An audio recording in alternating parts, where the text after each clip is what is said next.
వి news తెలంగాణకి స్వాగతం. Bulletin లో ముందుగా హెడ్లైన్స్. ఎమ్మెల్సీ శ్రీ అంజిరెడ్డి మీడియాతో మాట్లాడారు.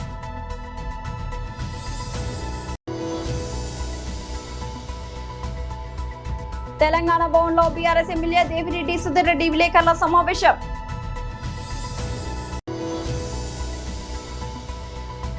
వైఎస్ఆర్సీపీ మహిళా విభాగం రాష్ట్ర అధ్యక్షురాలు MLC వరదు Kalyani press meet.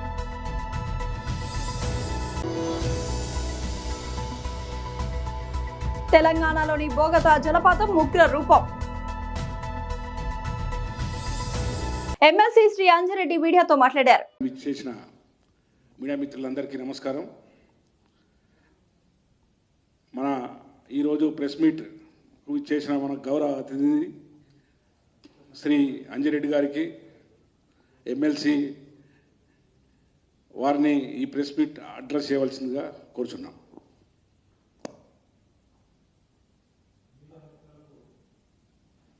Media మిత్రులకు నమస్కారం. నిన్న ముఖ్యమంత్రి గారు ఫీజు రియంబర్స్మెంట్ విషయంలో ఆంధ్రాలో ఆర్ కృష్ణయ్య గారు ఉన్నారు. అక్కడ ఇప్పి ఆర్ కృష్ణయ్య గారు బీసీ బిడ్డ, ఎన్నో సంవత్సరాల నుంచి బీసీల కోసానికి రాష్ట్ర బీసీ నాయకుడు, ఈరోజు నేషనల్ బీసీ నాయకుడు. మరి ఆ ముఖ్యమంత్రి భోజనం చేస్తే ఈ ముఖ్యమంత్రి భోజనం చేస్తాడా? ఆ ముఖ్యమంత్రితో ఈ ముఖ్యమంత్రికి ఏమైనా కాంపిటీషన్ పెట్టుకుర్రా? అదేవిధంగా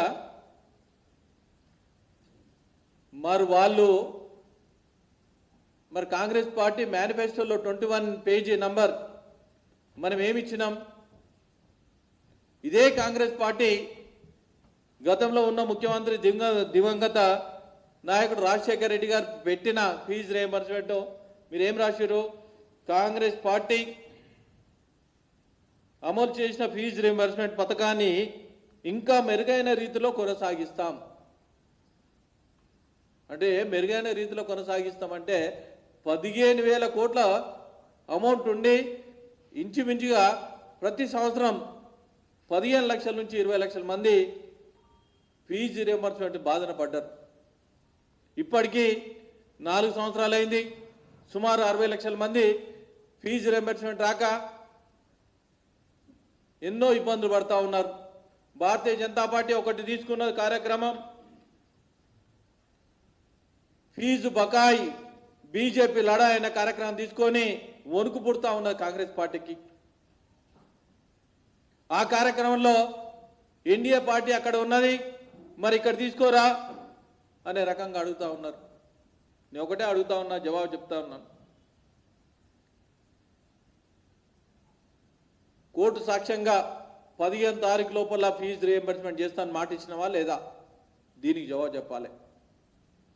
చాలామంది ఫీజు రాక, విద్యార్థులు సర్టిఫికెట్ లేక, పై చదువులు చదవలేక, అరే ఉద్యోగాలు క్యాంపస్ సెలెక్షన్ అయిన తర్వాత కూడా ఫీజు అమౌంట్ ఇవ్వలేక పరిస్థితి చాలామంది ఉన్నారు. తెలంగాణ భవన్లో బీఆర్ఎస్ ఎమ్మెల్యే దేవిరెడ్డి సుధీర్ రెడ్డి విలేకరుల సమావేశం. హైడ్రా అంతా కూడా భావి తరాల వాళ్ళకు ఉపయోగపడుతుంది. భావి తరాల వాళ్ళందరూ కూడా బాగుంటే, చెరువులు కుంటలు అన్నీ బాగుంటే రేపు భావి తరాలు బాగుంటుందని చెప్పేసి ఒక అందమైన భాష్యం చెప్పి హైడ్రాని తీసుకొచ్చి కేవలం తనకు అనుకూలంగా ఉన్న వారికి ఒక తీరుగా, తనకు వ్యతిరేకంగా ఉన్న వారికి ఒక తీరుగా హైడ్రాను ఉపయోగిస్తున్న సంగతి మీకు అందరూ కూడా తెలిసిన విషయమే. ఇష్టం వచ్చిన వాళ్ళకు ఒక రకంగా, ఇష్టం లేని వాళ్ళకు ఒక రకంగా, బ్లాక్మెయిల్ చేయాలంటే ఇంకో రకంగా. ఎక్కడ కూడా ఇప్పటి వరకు కూడా అనేక సందర్భాల్లో వాళ్ళకి హైడ్రాకు వచ్చిన కంప్లైంట్లలో అది కాంగ్రెస్ ప్రభుత్వానికి ఏమన్నా ఆదాయాన్ని తెచ్చిపెట్టే మార్గం ఉంటే ఒక రకంగా ప్రవర్తిస్తుండ్రు, మరి ఆదాయం లేకుంటే ఇంకొక రకంగా ప్రవర్తిస్తుండ్రు. ఒక్క ఎన్ కన్వెన్షన్ కూల్చినప్పుడు ఈ రాష్ట్ర ప్రజలందరికీ కూడా ఒక రకమైనటువంటి ప్రభుత్వం బాగా చేస్తుందేమో అని చెప్పేసి ఆ రోజు అభిప్రాయం కనిపించింది. కానీ ఎన్ కన్వెన్షన్ కూల్చినాక అది కేవలం ట్రైలర్ మాత్రమే, ఒక సినిమా మాత్రమే అని చెప్పుకుంటూ దాని తర్వాత అనేక మంది పేద ప్రజల ఇళ్ళు కూలగొడుతూ పెద్దవాళ్ళ భూములు రక్షించుకుంటూ వాళ్ళ జోలికి వెళ్లకుండా వాళ్ళని ఏమి అనకుండా కేవలం పేద ప్రజల వాళ్ళకు గుడిసెలు మాత్రం కూలగొట్టుకుంటూ ఏమనంటే హైడ్రా కంప్లైంట్ వచ్చింది, ఇది ప్రభుత్వ ల్యాండు, ఇది చెరువు కబ్జా చేసిన ల్యాండ్ అని చెప్పేసి ఎంతో మందిని నడి రోడ్డు మీద పడేసిన ఘనత ఈ హైడ్రాకున్నది. మరి పెద్దవాళ్ళ జోలికి ఎందుకు వెళ్తారని చెప్పేసి ఆ రోజు నుంచి ఈ రోజు వరకు ప్రతిపక్షంగా ఉన్న మేమందరం కూడా అడుగుతూనే ఉన్నాం. నిష్పక్షపాతంగా చేయండి. హైడ్రా అంటే నిష్పక్షపాతంగా మీ విధులు నిర్వర్తించండి. అంతేగాని మీ వాళ్ళకు ఒక నీతి, మరి పరాయి వాళ్ళకు ఒక నీతి అని చెప్పేసి చేయకండి అని చెప్పి విజ్ఞప్తి చేస్తున్నా కానీ ఏ రోజు కూడా పట్టించుకోకుండా పెడచెవిన పెట్టి కోర్టు స్టేలు, కోర్టు స్టేటస్కోలు, ఎన్ని ఉత్తర్వులు ఉన్నా కానీ హై హ్యాండెడ్నెస్గా ఇలా కంచె నిర్మించిన ఘనత హైడ్రాది. కొన్ని లక్షల కోట్ల రూపాయల వర్తు సేవ్ చేసామని చెప్పేసి హైడ్రా రంగనాథ్ గారు చెప్పుకుంటారు. ఎల్బీ నగర్లో ఎక్కడో ఒక దగ్గర ఎప్పుడో ఎల్బీ నగర్లో కూకట్పల్లి 2-3 స్థలాల పేర్లు పేపర్లో ఇచ్చిండ్రు. పేపర్లో ఇచ్చి ఒక 5-6 స్థలాల పేర్లు ఇచ్చి వీటిని మేము రక్షించినాము, ప్రభుత్వ స్థలాలు కబ్జా అయితే రక్షించినాము అని చెప్పేసి పేపర్లో ఇచ్చి దాని వర్తు 200 కోట్లని వేసిండ్రు. 200 కోట్లని వేసిండ్రు దాని వర్తు. తిప్పి కొడితే అన్ని ఆ 4 ప్లాట్ల వర్తు అంతా కలిపితే 5 కోట్ల నుంచి 6 కోట్ల కన్నా మించి ఉండదు. కానీ పేపర్లో 200 కోట్లని వేసిండ్రు.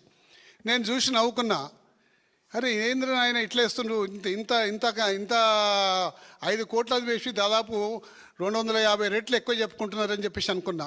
వైఎస్ఆర్సీపీ మహిళా విభాగం రాష్ట్ర అధ్యక్షురాలు ఎమ్మెల్సీ వరదు కళ్యాణి ప్రెస్ మీట్. అందరికీ నమస్కారం. భోగాపురం అంతర్జాతీయ విమానాశ్రయం, అల్లూరి సీతారామరాజు అంతర్జాతీయ విమానాశ్రయం స్టార్ట్ అవడం, ప్రారంభోత్సవానికి సన్నద్ధం కావడం నిజంగా చాలా సంతోషంగా ఉంది.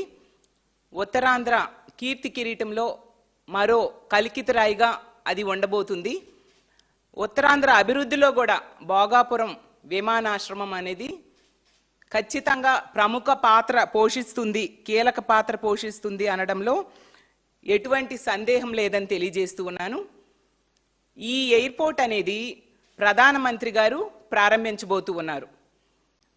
ప్రధానమంత్రి గారు ప్రారంభించడం వలన అంతర్జాతీయ స్థాయిలో గుర్తింపు రాబోతూ ఉంది.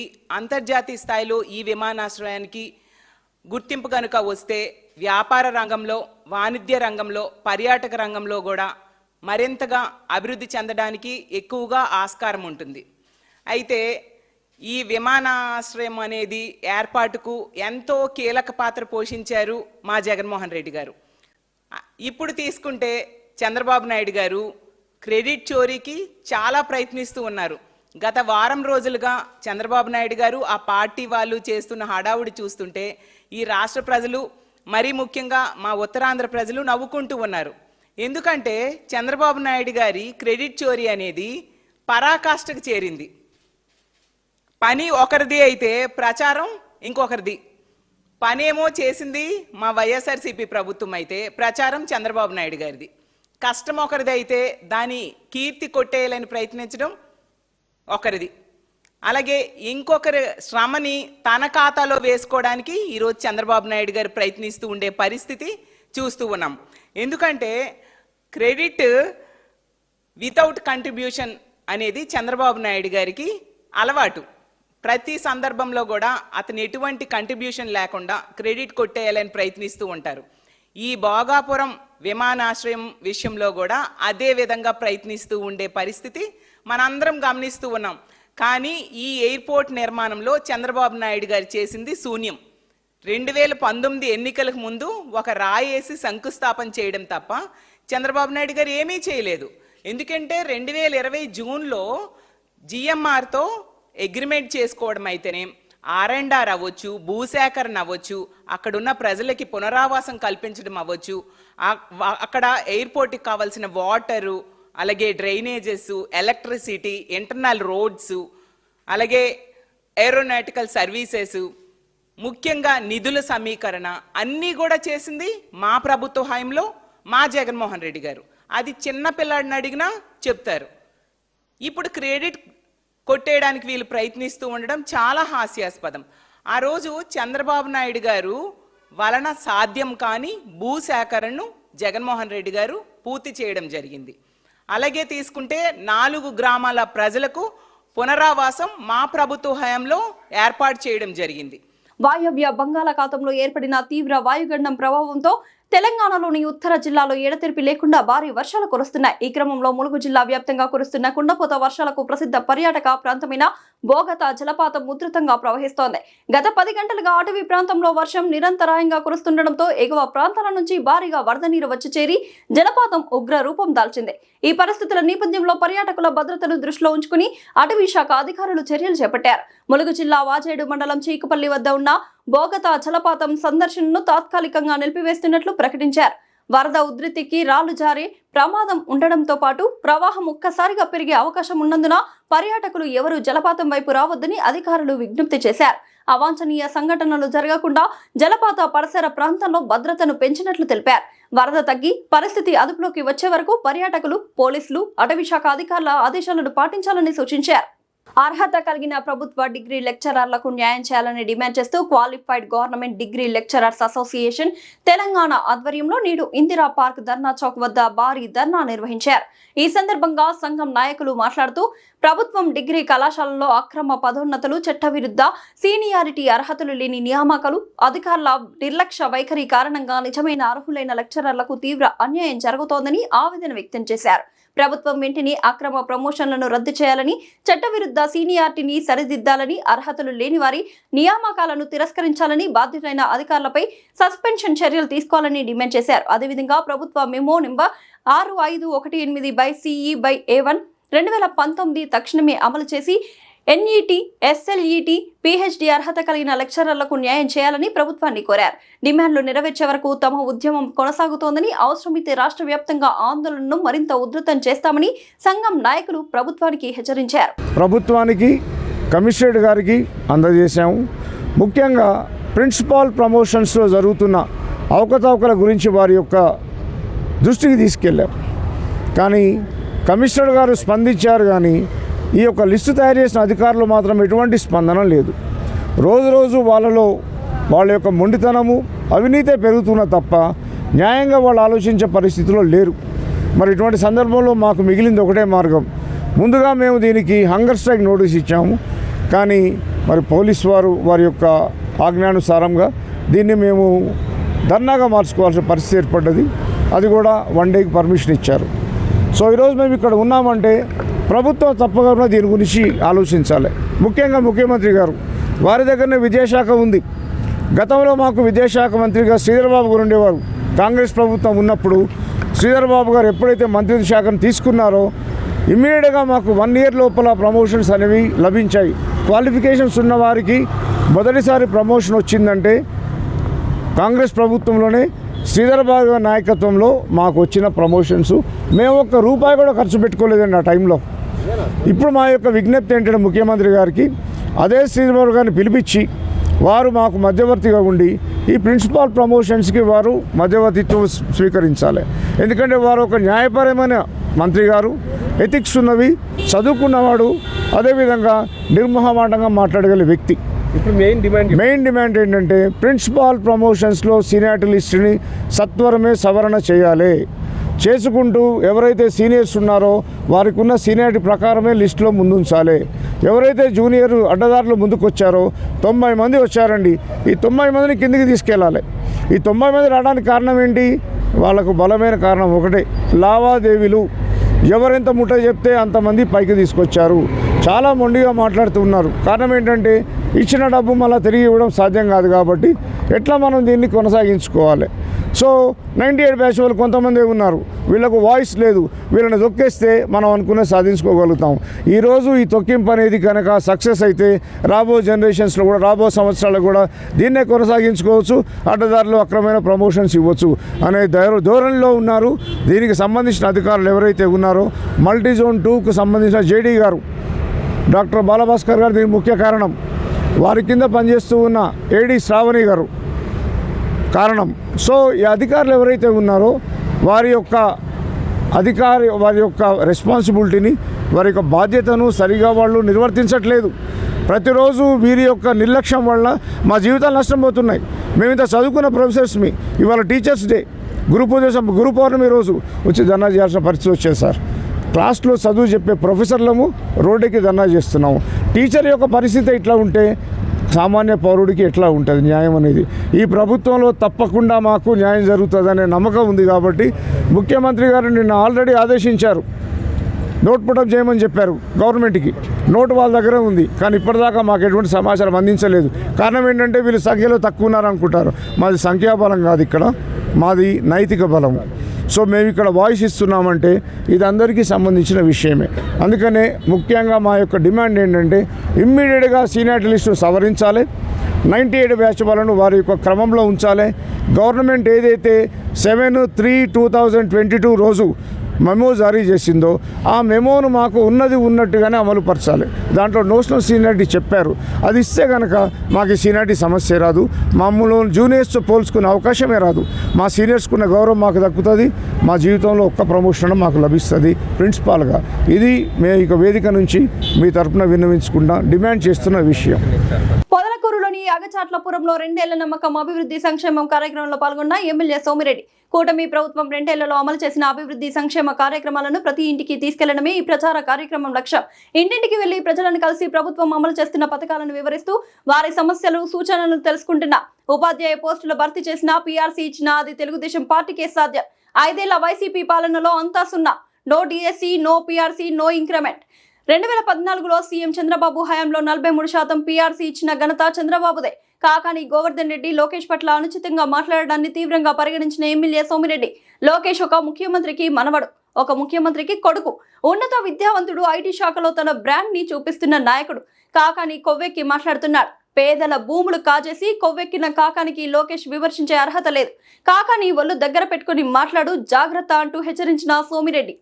కట్టబెట్టినోడు, అల్లుడి పేరుతో భూములు కొట్టేసినోడు, 100 కోట్ల రూపాయల ఆస్తి కొట్టేసినోడు రెండో అల్లుడి పేరుతో. ఆయన నీ బతుకేంటో చింతామణిలో అడిగితే చెప్తారు, నీ బతుకేంటో తోడేరులో అడిగితే చెప్తారు. లోకేష్ బాబుని నీ బతుక్కి అని మాట్లాడతావా? కొవ్వు ఎక్కువైపోయింది. బెరియాట్రిక్ సర్జరీ చేయించి కండలు గోయించుకున్నావు, మళ్ళీ కండలు పెరిగిపోయినాయి. ఏం చేస్తాం? కొవ్వు ఎక్కువైపోతుంది. తిని ఊళ్ళోళ్ళు డబ్బు, పేదోళ్ళ డబ్బు తిని. లోకేష్ బాబు ఎన్టీఆర్ మనవడు, ఒక ముఖ్యమంత్రి మనవడు, ఒక ముఖ్యమంత్రి కొడుకు. ఏమనుకుంటావు లోకేష్ బాబు అంటే? నీ మాదిరిగా వైఎస్ జగన్మోహన్ రెడ్డి మేనత్తను పట్టుకొని డాక్టరేట్లు తీసుకున్నాడా, పిహెచ్డీలు తీసుకున్నాడా? కాదు, ఫారిన్లో చదువుకున్నాడు, నాలెడ్జ్ ఉండేవాడు. ఈరోజు ఐటీ మినిస్టర్గా ఇతర దేశాల్లో ఆయన బ్రాండ్ ప్రూవ్ చేసుకున్నాడు. లక్షల కోట్లు పెట్టుబడి పెట్టేదానికి, తెచ్చేదానికి తండ్రి ముఖ్యమంత్రికి అండగా నిలబడినాడు. ఏం మాట్లాడుతున్నావు? ఎందుకంత కొవ్వు ఎందుకు? ఏంటి నీ బతుకేంటి? నీ బతుకేంటి? దగ్గర పెట్టుకో, ఒళ్ళు దగ్గర పెట్టుకో, మాట్లాడు. తమాషాలు పడుతున్నావా? డిఎస్సిలో పత్రిక క్వశ్చన్ పేపర్స్ లీక్ అయినాయని ఆయన వైఎస్ఆర్ జగన్మోహన్ రెడ్డి పార్టీ అంటే లోకేష్ బాబు టైంలో 16,400 ఉద్యోగాలు ఇస్తే డిఎస్సిలో ఆల్మోస్ట్ 2014 నుంచి 19 వరకు ఒక 16 లక్షల ఉద్యోగాలు ఇస్తే బాబు గారు అప్పుడు సీఎంగా పీఆర్సీ 43% పే రివిజన్ కమిషన్ ఇస్తే ఆయన 5 ఏళ్లలో 0, no DSC, no PRC increment, nothing. ఆయన ఇప్పుడు 14లో 16,400 మంది ఉద్యోగాలు వచ్చి స్పోర్ట్స్ కోటాతో కూడా పర్ఫెక్ట్గా జాయిన్ అయిపోయేసి ఉద్యోగాలు చేస్తుంటే ఆ కడుపు అంటే ఏందని ఎవడో ఒక ఆయన పనికి మాలినోడు దీంట్లో స్పోర్ట్స్ కోటాలో తప్పులు జరిగినాయి అని అంటే ఫలాంది అని చెప్పి స్పెసిఫిక్గా చెప్పు దమ్ముంటే. ప్రిన్సిపల్ సెక్రటరీస్ చాలా క్లియర్గా కేటగారికల్గా జరిగిన ఆ ట్రాన్స్పరెన్సీని గురించి, ఆ రిక్రూట్మెంట్ గురించి చెప్పారు. ఆసిఫాబాద్ కొమరంభీం జిల్లాలోని తుంపెల్లి వాగు, గుండి వాగులను పరిశీలించి పోలీస్ సిబ్బందికి, రెవెన్యూ సిబ్బందికి వరద తగ్గిన తర్వాతనే ప్రజలు దాటేందుకు అనుమతి ఇవ్వాలని, వరద అధికంగా ఉన్న సమయంలో రాకపోకలు నిలిపివేయాలని, భద్రతా చర్యలకు సంబంధించిన సామాగ్రి అందుబాటులో ఉంచుకోవాలని సూచించారు. రానున్న 4 రోజుల పాటు జిల్లాలో భారీ నుంచి అతి భారీ వర్షాలు కురిసే అవకాశం ఉన్నందున ప్రజలు అత్యవసరమైతే తప్ప బయటకు వెళ్లకుండా జాగ్రత్తలు తీసుకోవాలని తెలిపారు. ముఖ్యంగా వాగులు, వంకలు, చెరువులు, నదులు, కల్వర్టులు, లో లెవెల్ బ్రిడ్జ్ల వద్దకు వెళ్లకుండా అప్రమత్తంగా ఉండాలని సూచించారు. వరద నీరు ఉధృతంగా ప్రవహిస్తున్న ప్రాంతాల్లో ప్రయాణాలు చేయవద్దని, పోలీస్ శాఖ ప్రజల భద్రత కోసం వరద ప్రభావిత ప్రాంతాల్లో లో లెవెల్ బ్రిడ్జ్ల వద్ద ప్రత్యేక బందోబస్తు ఏర్పాటు చేసినట్లు తెలిపారు.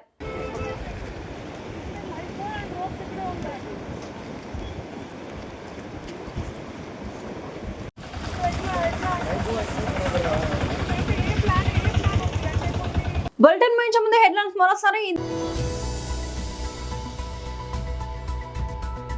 ఎమ్మెల్సీ శ్రీ అంజిరెడ్డి మీడియాతో మాట్లాడారు.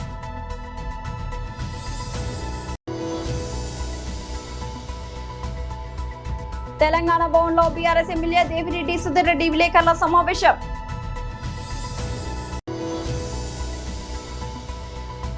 వైఎస్ఆర్సీపీ మహిళా విభాగం రాష్ట్ర అధ్యక్షురాలు ఎమ్మెల్సీ వరదు కళ్యాణి ప్రెస్ మీట్.